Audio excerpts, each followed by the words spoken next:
आप सुन रहे हैं बुलंद आवाज विद संदीप दुबे। नमस्कार, हाजिर हूं आपका दोस्त संदीप दुबे एक नई कहानी लेकर। बनारस की उन गलियों में जमीला बानो का बचपन तवाइफों के नाच गाने देखते हुए गुजरा। बनारस में एक ही कोठा था जहां लोग नाच गाना और संगीत देखने आते थे।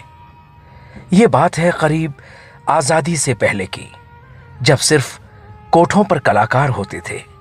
संगीत में परिपक्व, मुजरे में परिपक्व, घंटों घंटों थाट की रियाज हुआ करती थी। मुजरा सिखाने के लिए उस्ताद आया करते थे। कोठे में बानो बेगम का इक्का चलता था और सारी लड़कियां उसके इशारे पर चलती थीं। पर बानो बेगम उन्हें अपने बच्चों जैसा प्यार करती थीं। सलमा बानो बेगम के बहुत करीब थी। सलमा को हर वो कला आती थी जिसे देखकर कोई भी खुश हो जाए, चाहे वो नाच हो, गाना हो या फिर अदाएं हों। सलमा का मुजरा जारी था, महफिल सजी थी और सलमा पर रईस लोग पैसे उड़ा रहे थे। एक 10 साल की लड़की की आवाज आने लगी। वो कह रही थी, बाबा मुझे मेरे भाई से अलग मत करो, मैं अब तंग नहीं करूंगी। बाबा मुझे भाई के पास जाना है। वो बस रोए जा रही थी। बानो बेगम ने महफिल खारिज की और सभी वहां से चले गए। बोलो इरशाद, इस बच्ची को बेचने आए हो?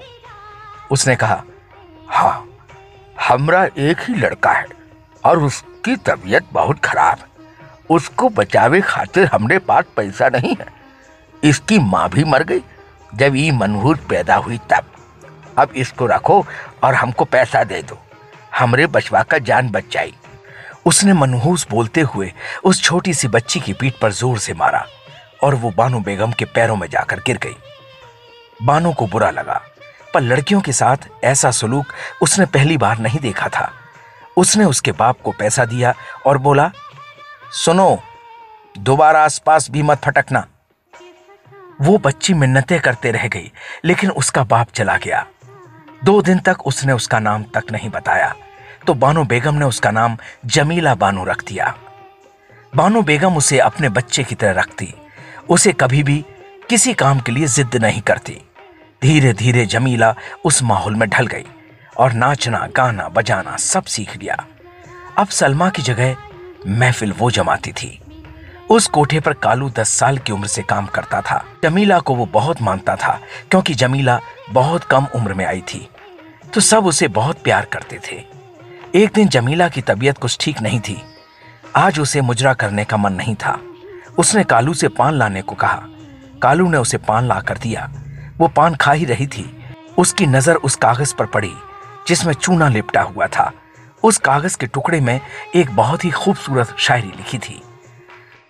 बज़ में जिंदगी में खामोशी का वो दौर आया, कुर्बत तो दूर फकीर भी ना मेरे करीब आया।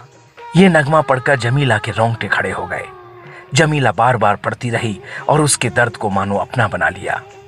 जमीला ने फौरन कालू से कहा, जहां से ये पान लाए हो मुझे वहां ले चलो। सुनते रहिए बुलंद आवाज विद संदीप दुबे।